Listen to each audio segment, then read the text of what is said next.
사형 판결이 확정되자 새벽 미명인데도 대제사장과 장로들은 예수님을 결박하고 총독관저로 이송해서 넘겼습니다.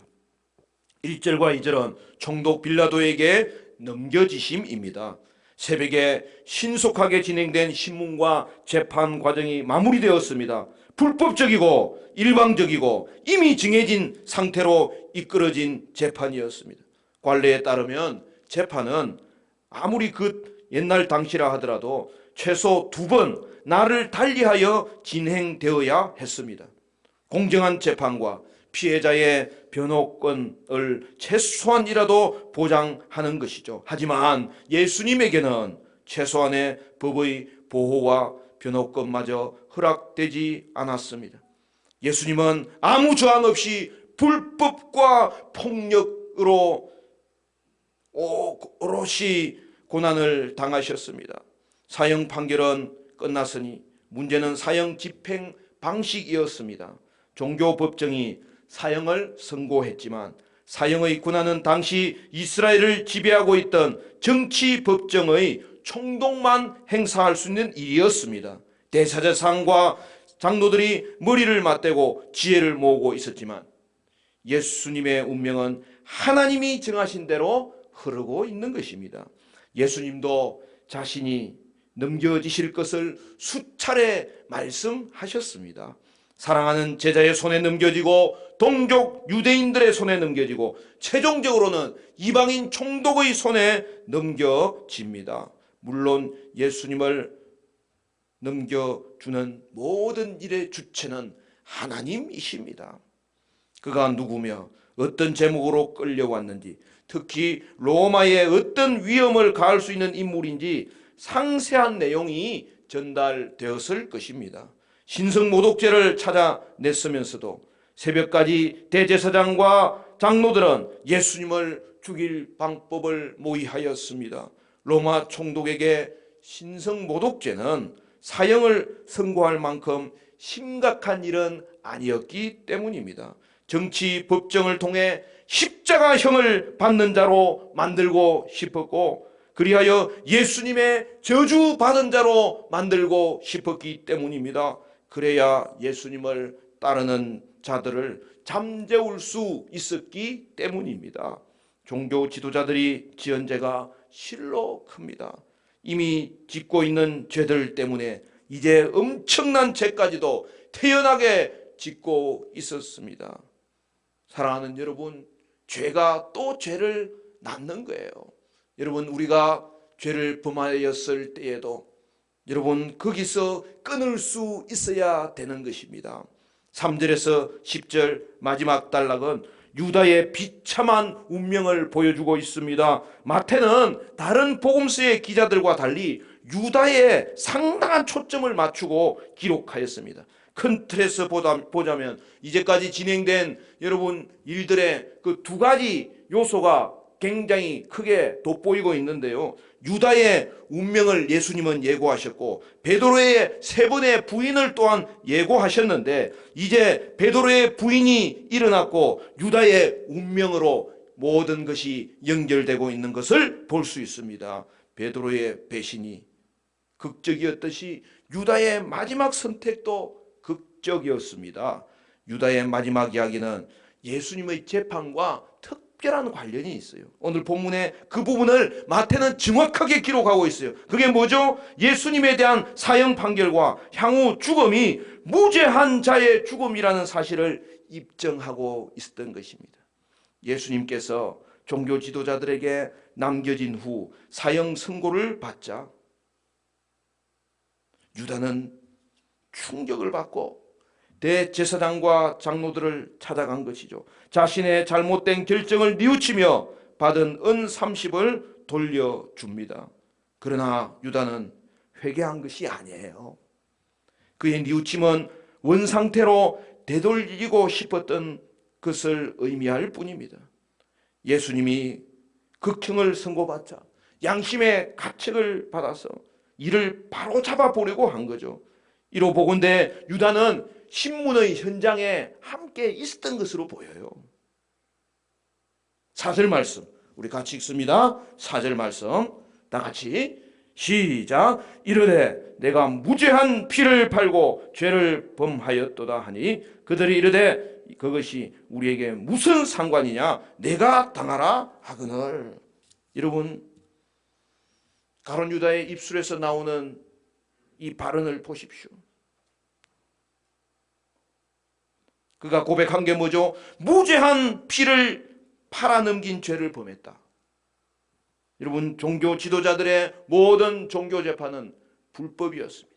그리고 결국 예수님을 팔아넘긴 가룟 유다도 예수님을 무죄한 자로 고백하고 있는 거예요. 종교 지도자들은 유다의 방문을 외면합니다. 유다의 자백이 사실이라면 예수님을 팔아넘긴 유다 자신이 합당한 벌을 받으면 될 것입니다. 그들은 무죄한 자의 피는 자신과 무관하다고 생각하면서 네가 당하라, 모든 책임을 유다에게 떠넘겼습니다. 이제 유다는 할 수 있는 일이 없었습니다. 스승을 넘긴 것은 단지 돈 때문만은 아니었습니다. 스승이 가는 길이 자기의 기대에서 벗어났을 때에 그가 이런 엄청난 잘못을 행한 것입니다. 종교 지도자들의 차가운 반응에 유다는 받았던 은 30을 성소 쪽으로 던져버립니다. 이 행위는 스가랴 11장 13절과 연결되는 것으로 일련의 행동들은 그의 의도와 무관하게 구약 예언의 성취로 작용하고 있었습니다. 유다는 그곳을 떠나 스스로 목숨을 끊었습니다. 결국 그가 이제까지의 마지막 행동이 회개가 아니었다는 사실을 마지막으로 보여주고 있는 거예요. 흩뿌려진 은 30을 주워 모은 것은 대제사장들이었습니다. 하지만 그들은 그 핏값을 부정하게 여겨서 율법에 의하면 부정한 돈은 성전고에 둘 수 없었기 때문에 결국 다른 목적에 그 돈을 사용하도록 의논하고 토기장의 밭을 사서 나그네의 묘지로 삼습니다. 이 돈을 사용한 것은 그들이었으므로 결국 대제사장들은 무죄한 자의 핏값에 그들도 동참한 것입니다.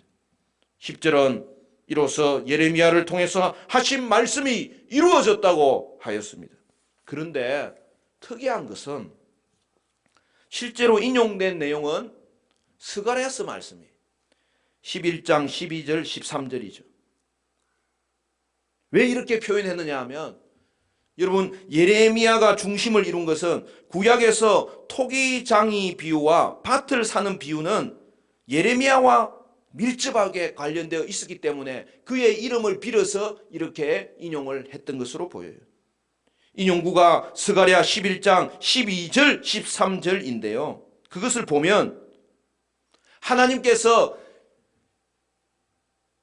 하나님을 배반하는 이스라엘 백성들에게 묻는 거죠. 소환하는 거죠. 너희는 내가 너희를 다스리는 그 목자로서의 값을 매겨봐라는 거예요. 그랬더니 그들이 은 30이라고 매긴 거예요. 그런데 이 예언은 정확히 하나님의 아들 예수님의 가격을 은 30으로 매겨서 성취되는 거예요. 예수님의 죽음은 구약을 성취하시는 하나님의 뜻 가운데 철저하게 진행되고 있었습니다. 유다는 뉘우칩니다. 예수님께서 죽음에 이를 만큼 큰 죄인은 아니라고 알고 있었기 때문에 사형 선고가 내려지는 것을 보면서 상황을 되돌리려 했던 것입니다. 돌이킬 수 없더라도 잘못을 경감시키려고 예수님을 배반하고 받은 돈을 돌려주었습니다. 도저히 상황을 역전시킬 기미를 보지 못하자 스스로 목숨을 끊어 책임을 지려 했습니다. 그러니까 이것은 회개가 아니에요.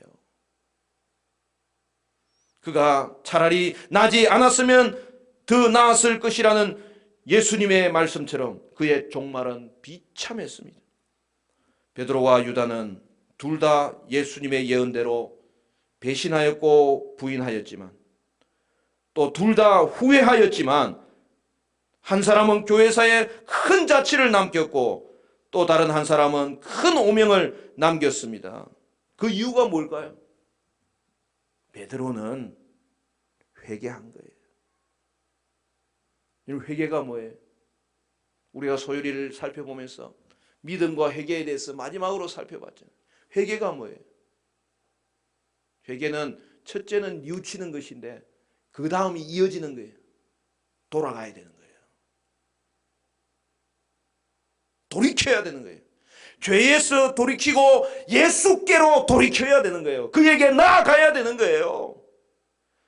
사람과 의논하는 게 아니에요. 주님 앞에서 범죄한 자신의 죄를 고백하면서 주님을 향하여 돌이켜야 되는 거예요. 돌아가야 되는 거예요. 베드로는 그렇게 했습니다. 그는 그 무너진 모든 마음을 그냥 그대로 하나님 앞에 엎드렸습니다.